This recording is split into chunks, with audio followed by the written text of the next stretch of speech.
Perkenalkan, nama saya Muhammad Helmi Prastowo. Saya salah satu praktikan dari praktikum Deep Learning pada slot Senin jam 7 pagi. Jadi ini untuk responsinya ini adalah untuk menyelesaikan sebuah program implementasi transformer untuk koreksi tata bahasa. Ya, berikut ada library dan kita menggunakan TensorFlow ya. Mungkin saya tidak akan menjelaskan keseluruhannya dan akan langsung pada bagian training ya, karena ya ini akan memakan waktu lebih dari 10 menit bila saya harus menjelaskan programnya ya.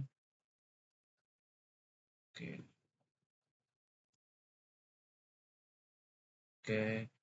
Di sini adalah pada bagian peng itunya ya, peng trainingannya. Ini menggunakan Epoch 1000 dan passionnya 10 gitu.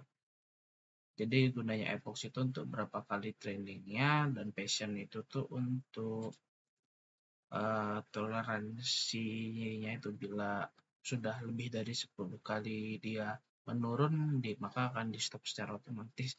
Epoxnya 1000 ini sebenarnya saya iseng saja ya, walaupun epoxy tidak akan mungkin sampai 1000, tapi ya setidaknya saya cuma pengen maksimalkan dari siapa tahu kan ya. Oke, ini lumayan memakan waktu banyak ya, dan ini pun terlihat berhenti pada epoch ke 216 ya, dengan lossnya 2,5 dan sekian-sekian, dan per epoch itu memakan waktu sekitar 2 detik ya. Dan bila sudah melakukan training itu, maka modelnya itu akan disimpan di sini transformer JFlex Dashback H5 ya. Lalu ini untuk melihat dari model evaluation atas data, ini test loss yang kita dapatkan ini adalah 4 dan test accuracy adalah 40%.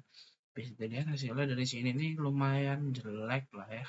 Bukan lumayan sih, emang jelek. Terutama test loss-nya itu hampir 5 ya, dan test accuracy masih di bawah 50%.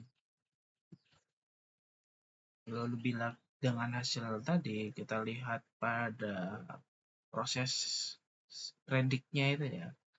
Ini dengan contoh misalkan si go to school everyday ya, maka outputnya ini bakal aneh ya, mungkin karena ya, bukan mungkin, karena memang hasil trainingnya itu sangat jelek. Dari si go to school everyday yang mungkin saja si goes to school everyday itu menjadi she will be able to be used, itu sangat aneh ya.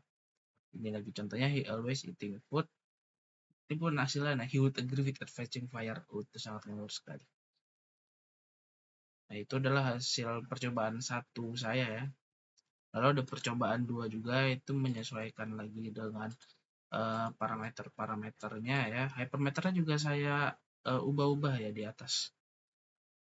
Dan hasil berbeda. Mungkin langsung kita lihat aja, di sini saya membuat yang lebih simpel ya, agar lebih singkat juga. Ini saya membandingkan dari 3 percobaan dan template awal sebelum saya bikin apa-apa gitu. Kalau nggak diubahkan nanti hasilnya pun bakal jelek juga ya. Jadi untuk metrik validasinya itu di awal tuh template-nya tidak ada ya. Lalu di percobaan 1, 2, sampai 3 itu saya tambahkan. Lalu ada fungsi valid set, kalau tidak ada itu saya tambahkan juga. Untuk training loop epoch-nya tetap 10 ya, karena ya template-nya. Lalu di epoch ini 1000 tambah early stopping plus checkpoint otomatis. Lalu untuk percobaan 3 sama ya, 1000 juga. Sekali lagi 1000 ini bukan kewajiban, mungkin sebenarnya taruh di 250 aja cukup. Lalu bobotnya dipakai inferensi. Untuk template awal itu bobot akhir langsung ya. Lalu percobaan 1 tambah 2 itu ditambahkan checkpoint terbaik. Lalu percobaan 3 itu checkpoint terbaik di reload ulang sebelum tes. Untuk struktur notebooknya itu 2 blok percobaan kalian terduplikasi. Untuk percobaan 1 dan 2 itu duplikasi dihapus menjadi 1 blok, dan percobaan 3 pun sama. Nah, ini untuk hypermeter setup datanya ini saya tuning ya, saya sesuaikan lagi. Seperti 6 layersnya ini, yang template awal 4 saya ubah jadi 2 dan 2 seterusnya. Untuk demodel ini dari 128, 64, 128, 128. DFF-nya ini saya ubah lebih kecil ya, biar ya misalkan tuningnya ya. Lalu drop rate-nya saya ubah menjadi 3, dan tempat awal tidak ada passion-nya, sekarang saya tambah passion. Lalu untuk koreksi referensi itu yang awalnya 0 akhirnya percobaan 3 saya gunakan semua. Untuk total sampelnya itu sama ya, lalu percobaan 3 saya ubah seperti ini untuk total sampelnya ya. Untuk loss function ini menggunakan sparse categorical ya, percobaan 1 dan 2 sama, dan percobaan 3 saya tambah label smoothing 0,1. Untuk learning rate itu ini sama, tetap menggunakan 1 info, dan di percobaan 3 saya tambah warm up plus decay. Untuk hasil tradingnya ini bisa dilihat ya, ini awalnya 4,4 ya, lalu di percobaan kedua ini menurun dia 4,3 walaupun tidak drastis tadi, tapi seenggaknya ada progres lah ya.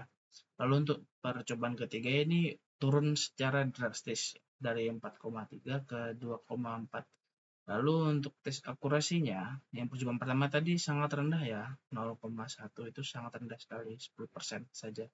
Lalu untuk percobaan kedua itu hasilnya lebih bagus, yaitu 45%, dan percobaan tiga itu saya mendapatkan lumayan angka yang fantastis, itu 82%.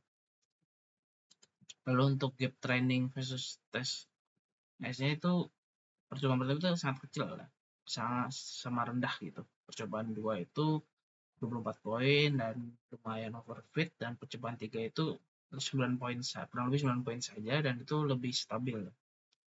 Dengan hasilnya itu kan contoh prediksi itu si go to school everyday ya.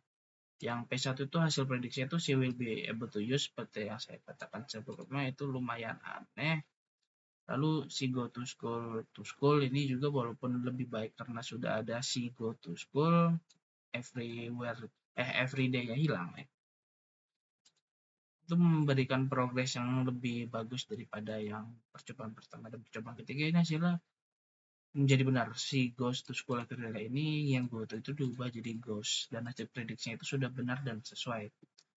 Nah, terus apa yang membuat beda? Itu template awal itu sebagai fondasi itu model diperkecil dan droplet dinaikkan ke 0,3.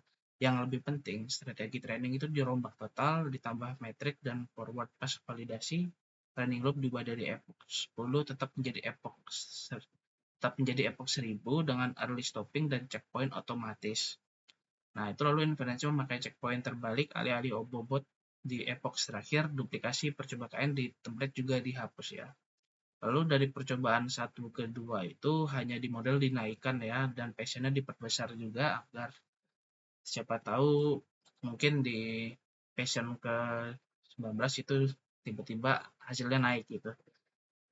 Jadi struktur tradingnya sama persis dengan percobaan 1 ya. Lalu kenaikan tes akurasinya itu lumayan bagus ya, walaupun cuma menambah 5% saja. Yaitu murni dari kapasitas model yang lebih besar dan waktu training yang sedikit lebih panjang sebelum early stopping. Nah, percobaan kedua tiga ini yang saya lumayan tambah banyak. Itu pertama dokumentasi data ini memakai semua koreksi referensi sehingga data training melonjak dari 1.200 jadi 4.809 sampel. Ini kemungkinan kontributor terbesar karena model punya jauh lebih banyak variasi contoh untuk belajar. Nah, lalu saya tambahkan label smoothing juga pada loss function, itu membuat model terlalu menghafal data training. Nah, lalu ada learning rate warm up dan decay ala transformer ya, itu membuat proses trading lebih stabil dibanding learning rate tetap. Lalu ada evaluasi pakai checkpoint terbaik, itu sebelum dievaluasi ke data tes itu membuat model dibuat ulang dari checkpoint dengan validation loss terendah secara eksplisit. Ya, untuk kesimpulannya perjalanan dari template awal ke percobaan 3 terjadi dalam 2 tahap besar. Pertama, membangun fondasi strategi yang benar, lalu di percobaan 1 dan 2 itu memperkaya data dan regularisasi, lalu percobaan ketiga itu tahap kedua, inilah yang paling banyak menyumbang lompatan akurasi, menunjukkan bahwa kualitas kuantitas dan data serta strategi training sama pentingnya dengan besar kecilnya arsitektur. Bisa dilihat di program nanti saya kirimkan ya. Ini outputnya juga memperlihatkan ya. Hasilnya pun masih ini si go to school everyday, si go to school, dan ini saya juga di percobaan ketiga menambahkan hal-hal lain juga. Ini kan hasilnya juga lumayan tinggi, 82%, dengan outputnya seperti ini, si go to school everyday, si go to school everyday ini sesuai. Dan ini ada him like eat apple, ini yang tidak sesuai dengan prediction, dia akan mengubahnya jadi he like to eat apple.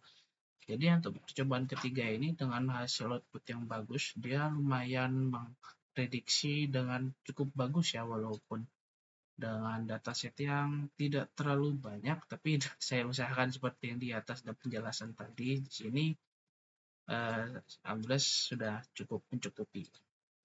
Mungkin sekian itu saja presentasi dari program percobaan-percobaan deep learning saya.